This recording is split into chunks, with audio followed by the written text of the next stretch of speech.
Hi friends, అందరికీ నమస్కారం. Welcome to our channel. ముందుగా నా ఛానల్ని సబ్స్క్రైబ్ చేసుకున్న వాళ్ళందరికీ థ్యాంక్ యూ సో మచ్ అండి. నా వీడియోస్ చూస్తున్న వాళ్ళందరికీ కూడా థ్యాంక్ యూ సో మచ్ అండి. నా వీడియోస్ కనుక మీకు నచ్చినట్టయితే లైక్ చేయండి, షేర్ చేయండి, నా ఛానల్ని సబ్స్క్రైబ్ చేసుకోండి. నా వీడియోస్ ఎలా ఉన్నాయో కామెంట్ కూడా చేయండి.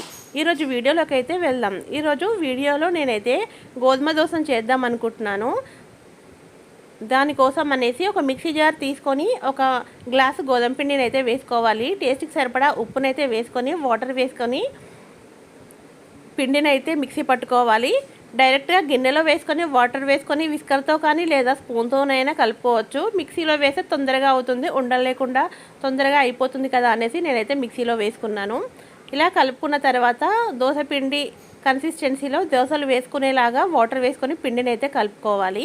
అలా కలుపుకున్న తర్వాత స్టవ్ ఆన్ చేసుకొని స్టవ్ పైన పెనంని పెట్టుకొని పెనం వేడెక్కిన తర్వాత 2-3 చుక్కల ఆయిల్ని వేసుకొని టిష్యూ పేపర్తో కానీ లేదా ఉల్లిపాయని సగానికి కట్ చేసుకొని కానీ పెనంకి అప్లై చేసుకొని తర్వాత దోశను అయితే వేసుకోవాలి.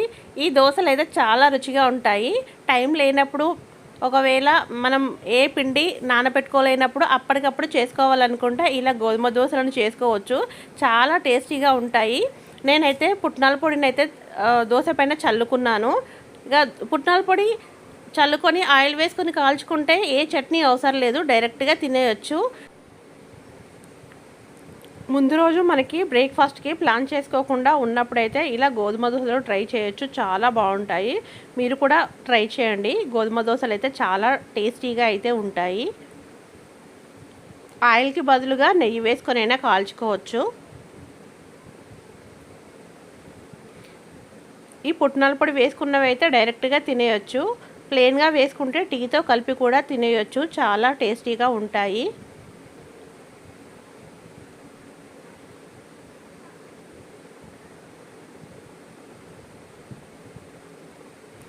పుట్నాల పొడి అనే కాదు, ఉల్లికారం, వెల్లుల్లి కారం ఏదైనా వేసుకోవచ్చు. పల్లీల పొడి ఏదైనా వేసుకోవచ్చు. షుగర్ కూడా వేసుకోవచ్చు దోశ పైన. కాకపోతే షుగర్ వేసినప్పుడు టర్న్ చేయకుండా వన్ సైడ్ కాల్చుకుంటే పిల్లలకు డైరెక్ట్గా ఇవ్వచ్చు. హనీతో కూడా తినేయచ్చు. నేను కొన్ని ప్లెయిన్గా చేశాను, మా పిల్లలు హనీతో కలిపి తింటా అన్నారు. అందుకోసమే కొన్ని అయితే ప్లెయిన్ దోశలు అయితే వేశాను. తర్వాత టీ అయితే పెట్టేశాను, ఇలాచీ టీ పెట్టేశాను.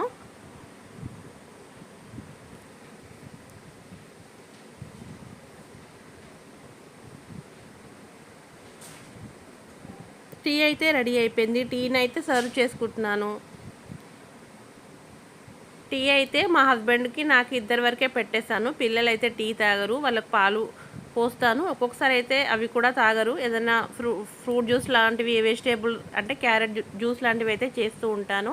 బ్రేక్ఫాస్ట్ అయితే కంప్లీట్ అయిపోయింది. లంచ్ ప్రిపేర్ చేద్దాం అనుకుంటున్నాను. దానికోసం అయితే రైస్ని 2-3 సార్లు శుభ్రంగా వాష్ చేసుకొని స్టవ్ పైన అయితే పెట్టేశాను. తర్వాత నువ్వుల టమాటా పచ్చడి చేద్దాం అనుకుంటున్నాను. దానికోసం స్టవ్ ఆన్ చేసుకొని స్టవ్ పైన కడాయిని పెట్టుకొని నువ్వులను అయితే వేసుకొని దోరగా వేయించుకోవాలి.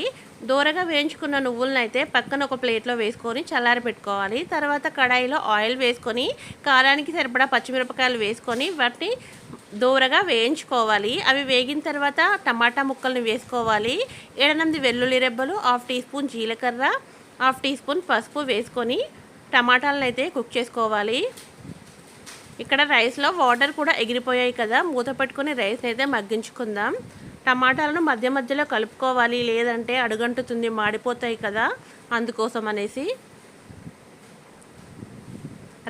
రైస్ అయితే రెడీ అయిపోయింది. రైస్ స్టవ్ ఆఫ్ చేసుకొని అయితే పక్కన పెట్టుకుందాం.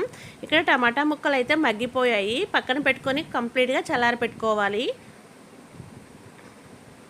టమాటాలు అయితే మొత్తం చల్లారిపోయాయి. ఇప్పుడు ఒక మిక్సీ జార్ తీసుకొని మనం ముందుగా వేయించి చల్లారి పెట్టుకున్న నువ్వులను అయితే వేసుకొని మెత్తగా మిక్సీ పట్టుకోవాలి.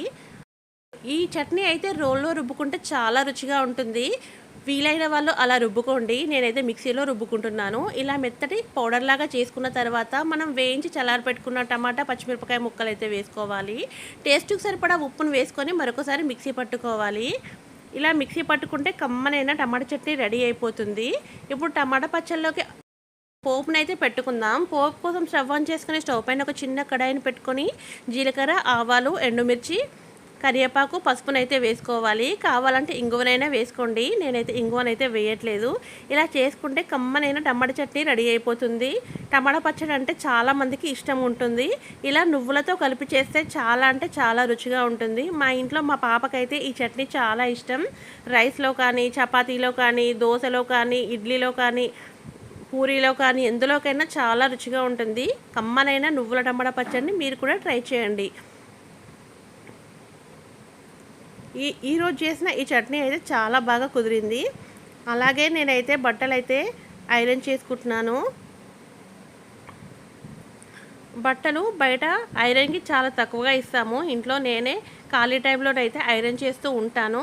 ఒకవేళ నాకు హెల్త్ బాగాలేనప్పుడు మాత్రం బయట అయితే ఇస్తాను.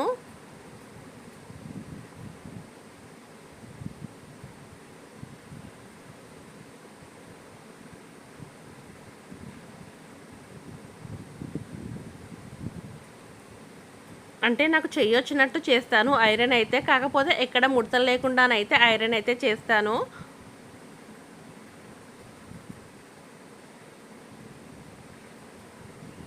ఇలా ఐరన్ చేసుకొని బట్టలు ఫోల్డ్ చేసుకుంటే సరిపోతుంది. ఇలాగే అన్ని బట్టలు అయితే ఐరన్ చేశాను. వీడియో ఎండ్ చేస్తున్నానండి. నా వీడియోస్ కనుక మీకు నచ్చినట్టయితే లైక్ చేయండి. నా ఛానల్ని సబ్స్క్రైబ్ చేసుకోండి. Thank you so much for watching.